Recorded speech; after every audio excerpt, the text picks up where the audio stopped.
Welcome to the Confluence cast presented by Columbus Underground.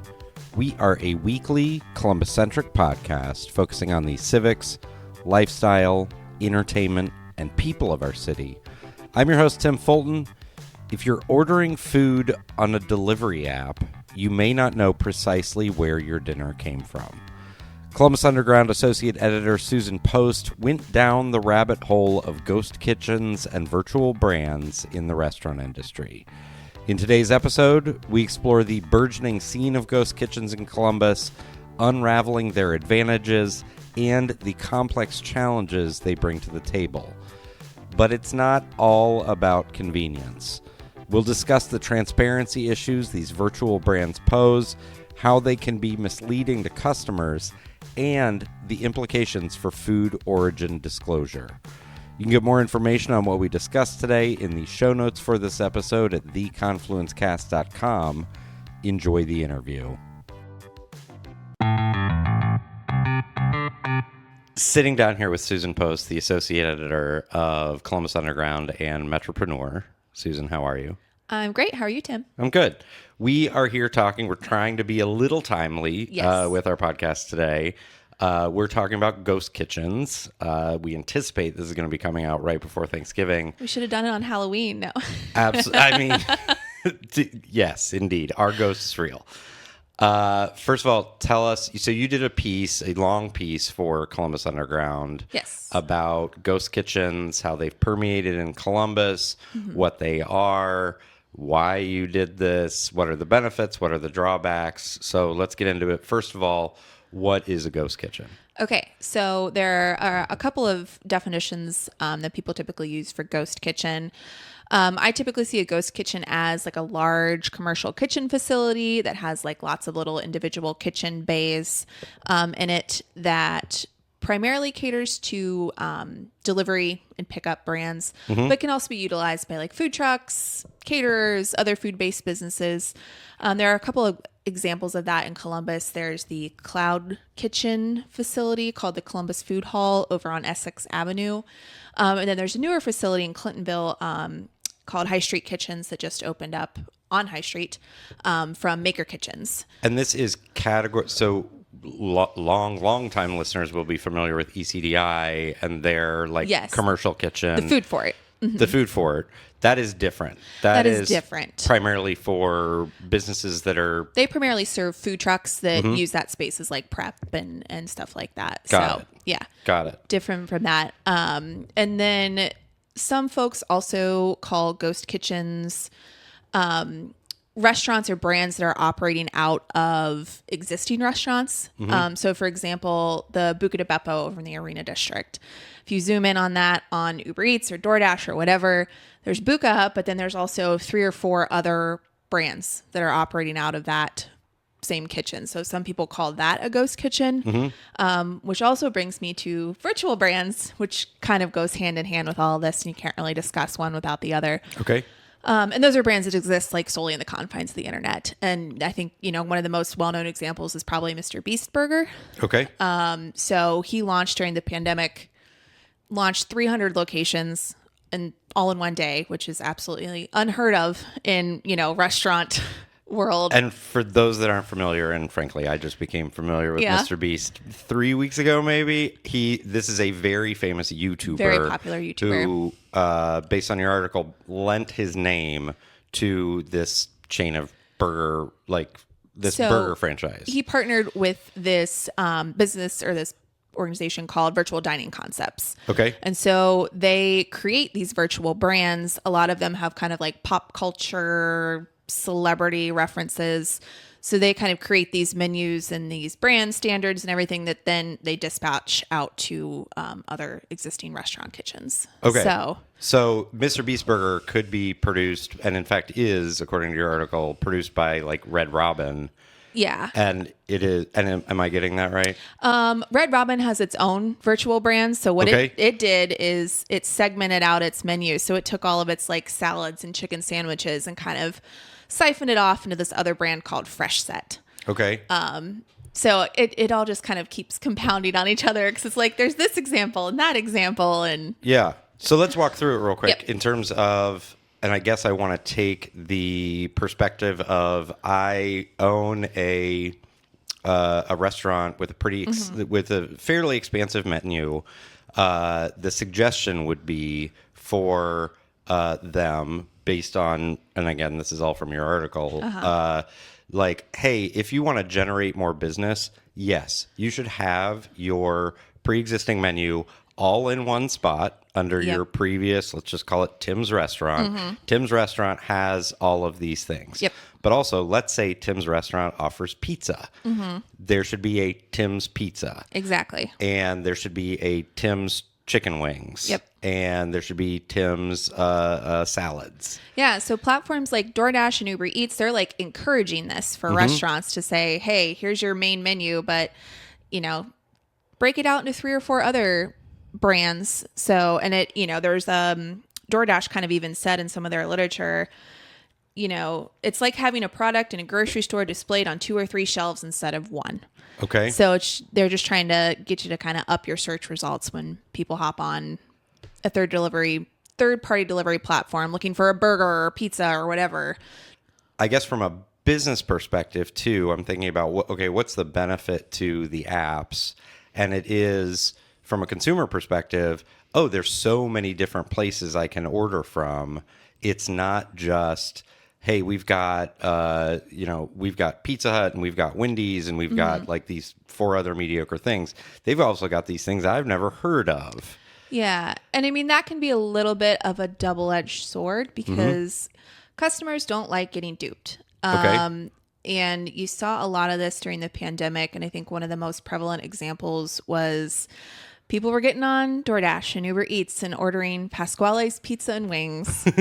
And they found out it was Chuck E. Cheese. And they were upset. And, so especially, I think a lot of this, it was starting to happen before the pandemic, then a pandemic really kind of spurred a lot of growth in this area because, restaurants had to find some way to survive. Yeah. And so platforms have kind of tried to build in a little bit more transparency in these virtual brands.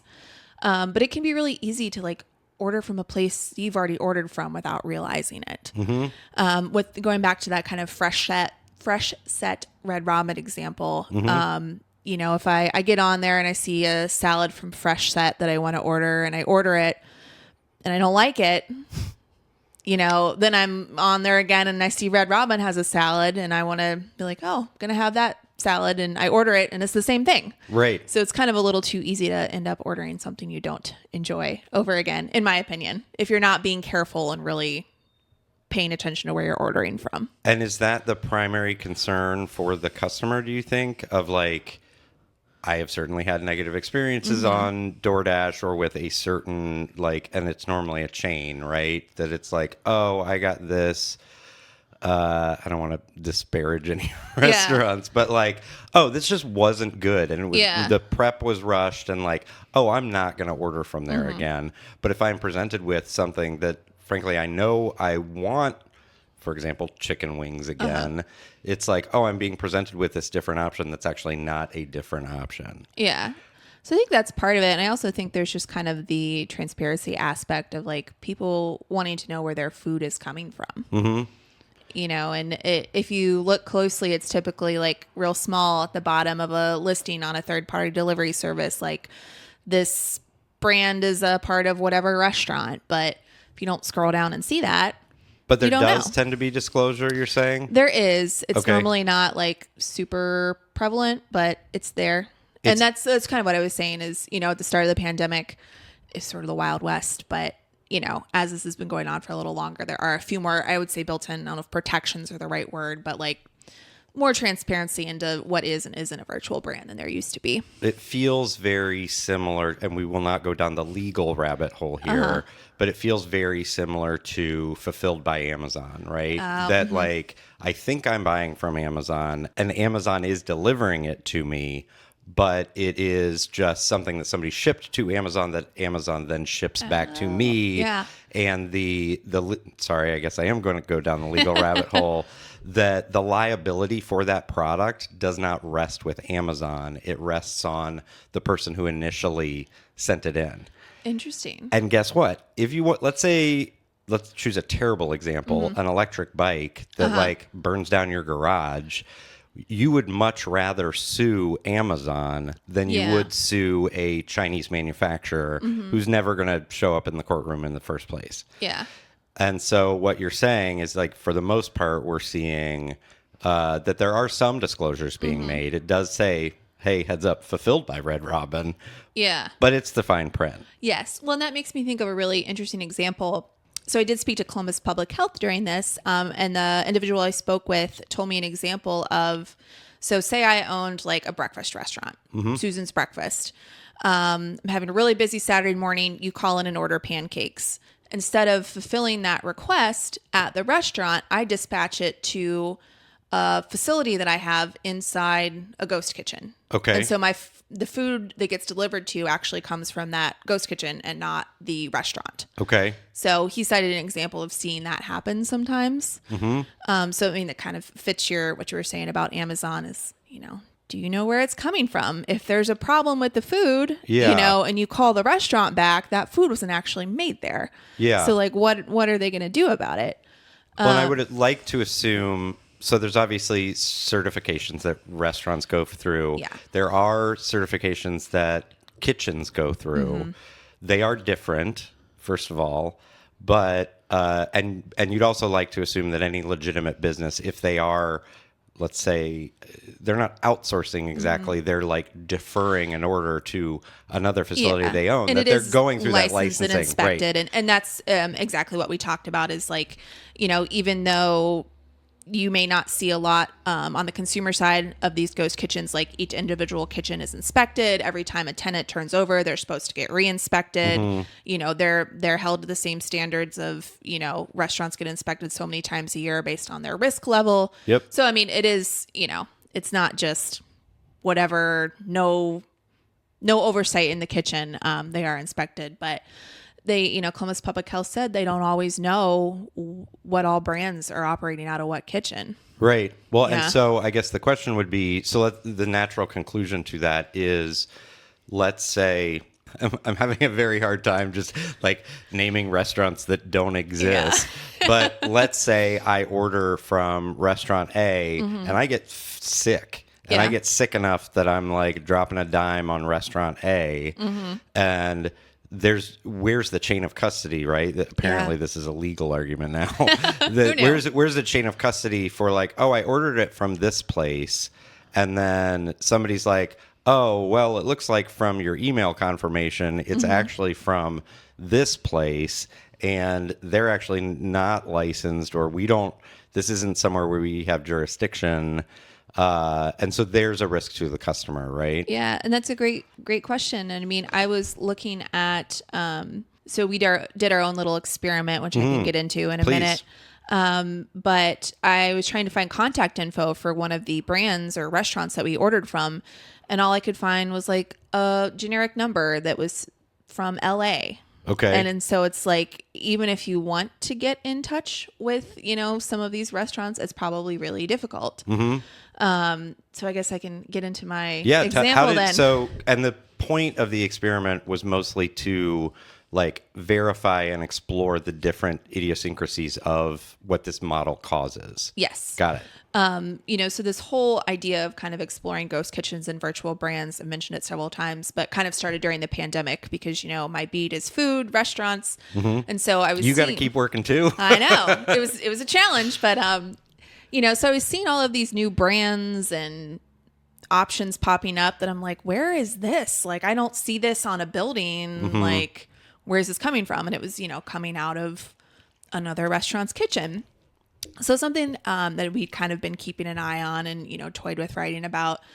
And then earlier this year, there's a YouTuber, Eddie Burback, who did a really interesting video about kind of like the pitfalls of ghost kitchens.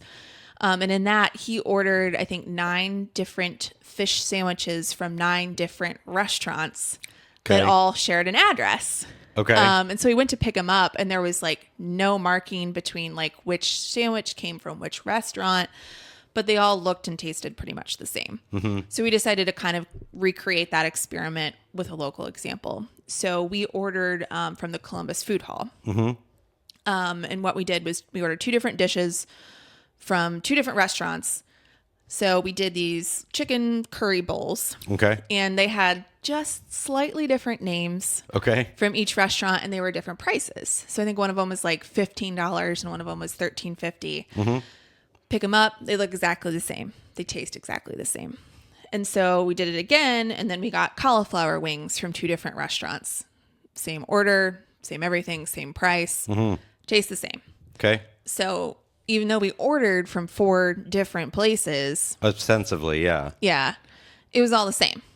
So that kind of, just replicated what Eddie Burback had found in his video.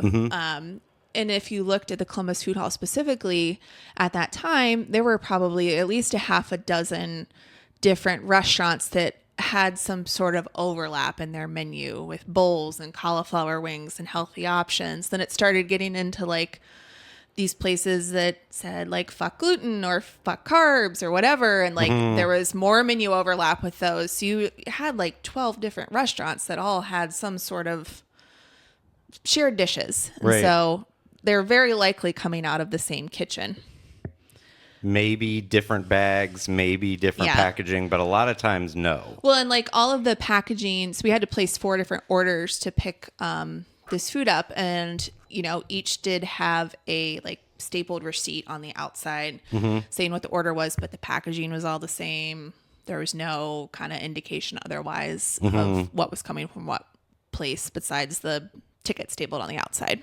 And you actually went to, because a lot of these places, if you are selecting, because you're making the determination from the jump, is this for delivery or is this for pickup?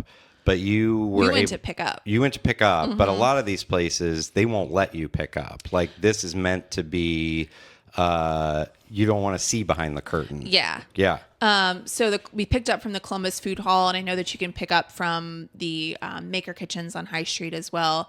But going back to the Red Robin example, so when I was searching on DoorDash and I zoomed in on Red Robin when I had pickup selected, only Red Robin was showing up. Okay. When I switched to delivery and was looking at options, Fresh Set and Red Robin were showing up. So there definitely is some, kind of trying to hide. Yeah.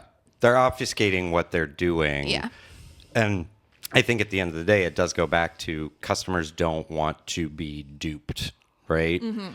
I'm curious about the pricing too, but I don't think we really know why literally it's the same person doing the pricing. Yeah. And why maybe one is more of an upscale brand and one is I just want food in my belly kind of brand. Yeah, and so it's a great question. And I mean, if you look at the article on the site, the front image is a picture of the bowls, and it looks like they've got about the same amount of chicken, about the same amount of vegetables. So I have no idea. So there is some additional, like these places have websites. They don't exist solely within DoorDash. Well, it depends. Okay. So the interesting thing is, one of the places that we ordered from, it was like Thai curry bowls or something. And I mentioned earlier, I was trying to look up contact info for that place, and it was sending me to a number in LA. And so then I started digging into it further, and I kept matching up addresses of, other locations of this restaurant, and they were all in other cloud kitchen facilities. Okay. Cloud kitchens is just very interesting because they are very, very secretive of what they're doing. I mentioned in the article that I was having trouble getting anyone from cloud kitchens or that worked out of cloud kitchens to talk to me. And right after the article published, I had an individual that said they had worked in a cloud kitchen facility reach out to me and say, the reason you're not hearing from anyone is because everyone has to sign NDAs or non-disclosure agreements. Yeah. And so looked into that a little further, and seeing that in a lot of places and a lot of other articles that Travis Kalanick, who was at Uber and then was ousted and founded this Cloud Kitchens, he's very, very secretive. He doesn't even want his employees putting that they work there on LinkedIn. Okay. So just kind of a lot of shrouded mystery around the facilities. But it's kind of seeming like they have a lot of these sort of in-house virtual brands that they're encouraging people that are working out of their facilities to use. And so is it, and I'm sorry, what's the name of the place on Essex? Cloud Kitchens. Cloud Kitchens not only allows folks to work out of it with their brands, but they also have their own in-house brands that they're replicating, that they're putting on the apps, using these third-party platforms to basically be the road, the path to their food. Yeah, and that's what it's seeming like. Okay. Yeah. I mean, is it all that? No, and I mean that's kind of what's interesting is like if you look at the listing on their website, it does seem like there are some like genuinely local mom and pop brands that operate out of these facilities, and they can have a lot of benefits for those types of businesses. But in my opinion, it kind of gets lost in the noise of all of the other 6 to 10 brands that look exactly the same. It's kind of hard to sort through it and pick out that one thing that's like, oh, okay, I think this is actually, people from Columbus just trying to do their thing. Yeah. Well, and in my head, it goes to, I've been doing a little bit of work in the e-commerce space and how easy it is to just very quickly design a t-shirt, very quickly throw it on a print-on-demand service, link that up with your Shopify store, and all you have to do is basically pay your $10 a month subscription to these various services, and oh, look, I've got a clothing brand. Yep. Right? And it's not the nicest stuff. It's not homage, but it's good enough to do a funny t-shirt. Well, and I kind of talked about that in the article with the Ohio Restaurant Association. Again, during the pandemic, this really ramped up, and you had lots of people just kind of throwing together these virtual brands, and a lot of them then subsequently went away really quickly because it is more complicated than you think. We were talking about a lot of restaurants thought, oh, I serve burgers already. What's the difference if it's to a customer sitting in the restaurant or putting it in a box to go? But there's actually like a lot of things you have to think about, and it's, food temps, holding times, what you're going to deliver your food in, how you're going to communicate with the drivers. So it is, there's a lot more to it than I think a lot of restaurants realized. And so you saw a lot come and then a lot go. And, we were kind of talking about how things I think are going to get to sort of this even out point where the bad ones are going to go away. Yeah. Well, as with any industry. Yeah. When there is a boom, there tends to be like a culling of the field. And it's interesting just to try to bring it back a little bit more to the Columbus perspective. Folks like North Star, Brassica, like they aren't on those apps, but they do a very hefty takeout game. Yeah. Right. And nice takeout containers are not cheap as somebody who's had to purchase them. Yeah. And they're not easy to store. Like they take up a lot of space. Exactly. Sure. Yeah. It's an entirely other logistical problem that out of necessity, like a pandemic, you may have to solve it. Yeah. But it's a very interesting perspective. But like, let's say I owned a Bear Burger type restaurant that, I've got 15 different burgers. Why wouldn't I subsect my brand so that if somebody is on there and searches vegan and they see Bear Burger, they're going to be like, I'm moving past that. But if they see leafy patties as an option, they're like, oh, what's that? Oh, it's just vegan burgers. I want that. And that's exactly what we were talking about earlier. And Mikey's Late Night Slice actually did something like that during the pandemic. Okay.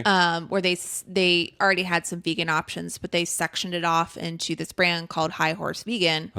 And ran that for a while. And talked to Mikey, and he kind of talked about how it helped acquire them new customers because people didn't know they had vegan options. And so that was kind of a really big benefit for them, as it helped vegan folks know that they could eat there. Yep. And they kept it going for a while, and he said they shut it down probably about a year and a half ago now because it just wasn't generating enough the necessity sales wasn't revenue. There. Right. But now they acquired all these new customers that did know that they had vegan options. So I mean, and that can be a benefit of segmenting out. I guess it just, in my opinion, as I was doing this article and looking on things, like it was just so overwhelming. Yeah. If I searched like something basic like pizza or burger or chicken tenders, there's just literally like hundreds, if not like 1,000 options. Yeah. And so it's like, at what point do you just be like, forget this, I give up, or you just stick to your favorite because you know you like it. So kind of when does it sort of become this diminishing return of like,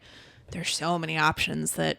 And I think diminishing return is right. I think that and this is another like, here's how I think about it in my day job is everybody says like, oh, Threads is here now. We all need to be on Threads. And I'm like, do you really want another cat another to feed? Thing to like, have to pay attention to? Yeah. The adage I always use is you can have as many cats as you want, but you have to feed every single one of them. And like the argument about whether a restaurant should be on Snapchat is a legitimate argument, or a legitimate discussion to have, but the answer is probably not. Yeah. Like, it's not, what is it benefiting you? What's the virtue in that? That's a great question. I mean, it's ultimately up to the individual restaurant, what their capacity is, and if they can have these multiple brands going at the same time. And yeah. I guess I think that like Mikey's did it right. Shout out Mikey.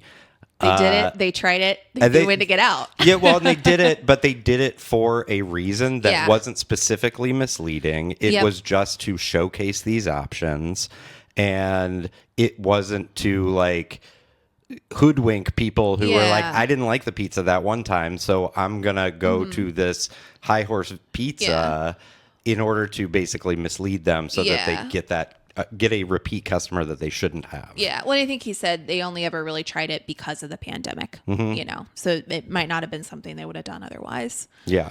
And I would encourage anybody to go and read the article. It goes in depth about some other things we don't necessarily have much time for here, like quality control issues and more legal representation of names. But I want to wrap up today. You get a special question. Exciting. Partly by virtue of your role and partly by virtue of when this is coming out. Susan, what are you thankful for? I am thankful for my job, that I get to do stuff like this. I celebrated 10 years over the summer, which is a really exciting milestone, and it's been 10 fast and fun years. And then I also have to say I'm thankful for my husband. We've just had a great year and have some fun holiday travel planned, and I'm really looking forward to it. What are you not so thankful for? Ooh, that it's cold outside now? Not into it. Not ready. Fair. That's fair. Susan, thank you for your time today. Thank you.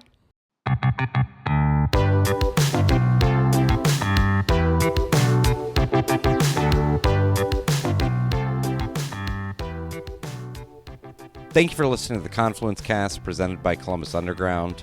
Again, you can get more information on what we discussed today in the show notes for this episode at theconfluencecast.com.